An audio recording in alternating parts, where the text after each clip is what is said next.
सुधांशु त्रिवेदी की तरफ से भी इसको लेकर के जो बयान है वो दिया गया है।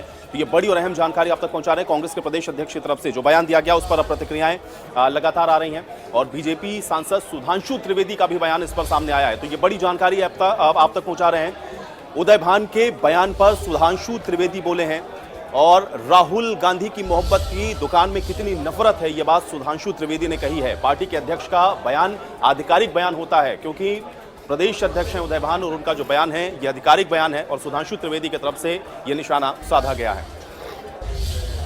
भान जी का जो वीडियो इस समय पब्लिक डोमेन में आया है उसे देखकर हम सब भाजपा कार्यकर्ताओं के मन में बहुत वेदना और क्षोभ उत्पन्न हो रहा है।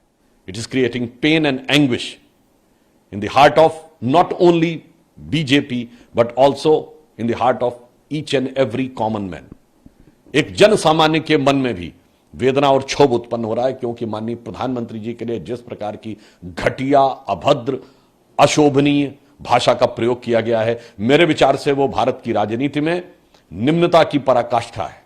क्योंकि पार्टी के अध्यक्ष का बयान आधिकारिक बयान होता है। कांग्रेस क्या कार्रवाई कर रही है? अथवा मैं पूछना चाहता हूं कि ये राहुल गांधी जी की इस मोहब्बत की दुकान में ये कितने नफरती सामान हैं और ये कितनी जहर बुझी जुबान है जो दक्षिण से लेकर उत्तर तक इस प्रकार की भाषा का प्रयोग कर रही है। मुझे लगता है कि कांग्रेस खिसियाहट और बौखलाहट में निचलेपन की हद तक पहुंच गई है। यानी विक्षिप्तता में वो निम्नता की सीमा ही नहीं तय कर पा रहे हैं।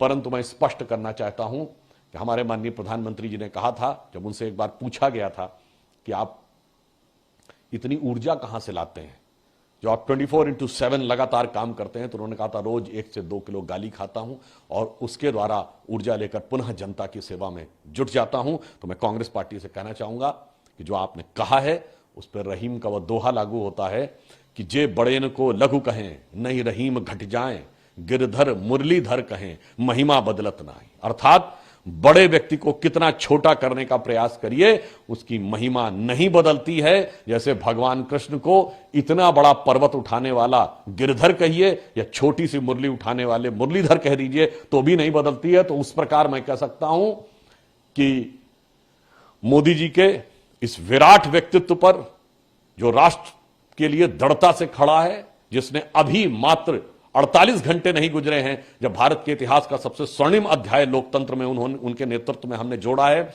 जब 50% जनसंख्या अर्थात महिलाओं को नारी शक्ति वंदन अधिनियम के द्वारा हमने उनको भागीदारी दी है और दूसरी तरफ कांग्रेस की ये घटिया जहर बुझी जुबान आई है और ये उनके अध्यक्ष की बयान है। इसलिए मैं कांग्रेस से कार्रवाई करने जा रहे हैं अपने अध्यक्ष पे और कब नोटिस देने जा रहे हैं अपने अध्यक्ष को। उदय भान जी।